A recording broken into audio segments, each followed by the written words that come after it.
ბელგიის უძველეს ციხესიმაგრეში ევროპელი ლიდერები კონკურენტუნარიანობის გაზრდაზე სალაპარაკოდ შეიკრიბნენ. არაფორმალურ შეხვედრაზე. კონტინენტზე არსებობს ფართო გაგება იმის თაობაზე, რომ ევროპაში საფინანსო სექტორი იქნება ეს, ენერგეტიკა, კრიტიკული ინდუსტრიები თუ ინოვაციები, ივნისისთვის კონკრეტული გადაწყვეტილებებია მისაღები. თუ რა თქმა უნდა, ბლოკს თანამედროვეობის რბოლაში, ამერიკისა და ჩინეთის გვერდით ანგარიშგასაწევი ძალა სურს, რომ ერქვას. სწრაფად მოქმედება, რომ ერთადერთი გამოსავალი ამის შესახებ 27-ვე წევრის სახელმწიფოთან ხდება. ჩვენ გვსურს გავხელოთ ევროკავშირის სწრაფი, უკეთესი, უპირველეს ყოვლისა კი გვსურს კონკურენტუნარიანი ინდუსტრია ევროპაში. ამ საკითხს ბევრი მიმართულება აქვს. ჩვენ მოვიპატიჟეთ ენრიკო ლეტტა და მარიო დრაგი შეჯიბრებითობისა და ევროპის შიდა ბაზარზე სამსჯელოთ. მოველი რომ დღეს გადავდგამთ ნაბიჯებს წინ, ამჯერად გადაწყვეტილებების გარეშე, თუმცა ვემზადებით ახალი გადაწყვეტილებებისთვის. უკვე 4 კვირაში, როდესაც ევროპული საბჭოს ხდომაზე შევიკრიბებით ბრიუსელში. ჩვენ გვაერთიანებს გადაუდებლობის განცდა, რომ ევროპელებმა უნდა იმოქმედონ ძალიან მკაფიოდ. შეფასებები ჩამოყალიბებულია, ვნახეთ დრაგესა და ლეტტას ანგარიშები.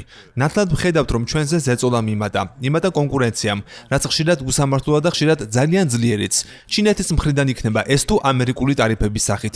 ჩვენი იძულებისათვის სხვადასხვა საკითხებთან მიმართებით. ეს ყველაფერი საჭიროებს რეაქციას. პრიორიტეტია მოკლე ვადაში მოქმედება და იმ დასახული მიზნების განხორციელება, რაზეც უკვე შეთანხმებულები ვართ.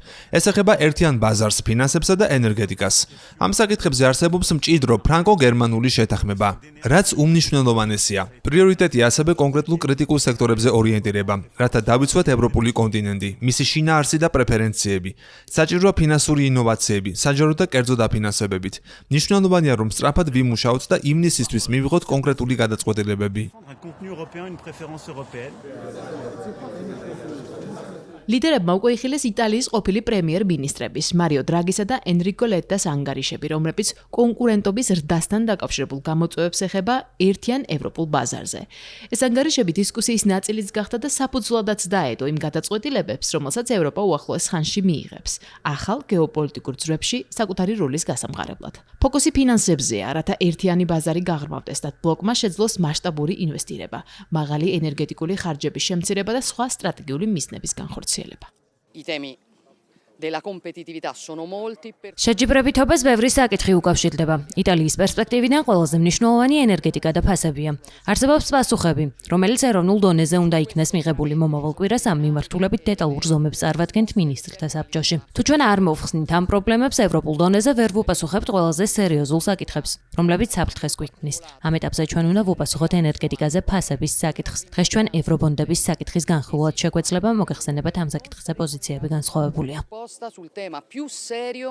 ევრობონდებისა და საერთო ევროპული ვალის შესახებ დისკუსიებმა მართლაც აჩვენა აზრთა სხვადასხვაობა. საფრანგეთის პრეზიდენტის მიერ ინიცირებულ ნაბიჯს ყველას თანხმობა არ აქვს, თუმცა უდავოდ აქვს იტალიის მხარდაჭერა, რომლის პრემიერიც ამ იდეას შეჯიბრებითობის გაზრდისთვის მთავარ ზომად განიხილა. ჯორჯა მელონი თვლის, რომ ამასთან ერთად საფუძვლიანადაა გადასახედი ემისიებით ვაჭრობის სისტემა. დამატებით ზომებს ემხრობა ენერგეტიკულ ბაზრებზე სპეკულაციის შეზღუდვის მიმართულებით. კრიტიკული კონკურენციის პირობებში გადარჩენის საკუთარ ხედვაზე საუბრობენ სხვა ევროპელი ლიდერებიც, რომლებიც ხშირად საერთო ხედვას არ იზიარებენ.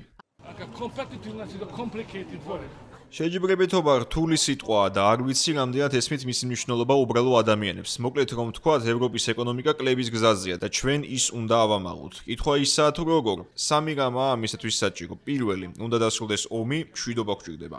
ომში ეკონომიკა იკლებს, ომი ბიზნესისთვის ცუდია და თუ გსურს უკეთესი ეკონომიკა, უნდა დასრულდეს ომი უკრაინაში. მეორე, თუ გსურს ფული მეტი კონკურენტულობისთვის, ნუ მისცემა სხვას, ნუ მისცემა უკრაინას. ამის ნაცვლად უნდა დავხარჯოთ ჩვენსავე ეკონომიკაში. მესამე კი ენერგეტიკაზე ფასების კლება. ეს ყველაფერი რთული არ არის.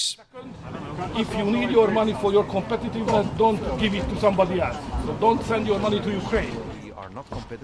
ჩვენ არ ვართ კონკურენტუნარიანი და ვრისკავთ დავკარგოთ ნავთობქიმიური მრეწველობა, ფოლადის ინდუსტრია, ლითონები, რაც ჩვენი კეთილდღეობის საფუძველია. თუ ამას დაკარგავ, აღარ გექნება სტრატეგიული ავტონომია. ამიტომ ვფიქრობ 2026 წელს კონკრეტული ზომები უნდა იქნას მიღებული, რათა შევამციროთ ენერგეტიკული ფასები და ადმინისტრაციული ტვირთები. ეს უნდა გავაკეთოთ მოკლე დროში. შეჯიბრებითობა უნდა იყოს თითოეული ქვეყნის დღის წესრიგში. გრძელ ვადაში კი უნდა ვიფიქროთ ბაზრების ინტეგრაციაზე, ყველაფერზე, რაც დრაგისა და ლეტას ანგარიშებში ვნახე. ალდენ ვისენის მე-16 საუკუნის ციხესიმაგრეში ევროკავშირის 27-ვე სახელმწიფოს ლიდერი შეიკრიბა. მათი მთავარი ამოცანა რუსული ჰიბრიდული ტაქტიკების, ჩინეთის ეკონომიკური ზეწოლისა და ამერიკაში შეცვლილი პრიორიტეტების ფონზე ევროპულ დიპლომატიასა და ვაჭრობაში მიდგომების გადახედვა.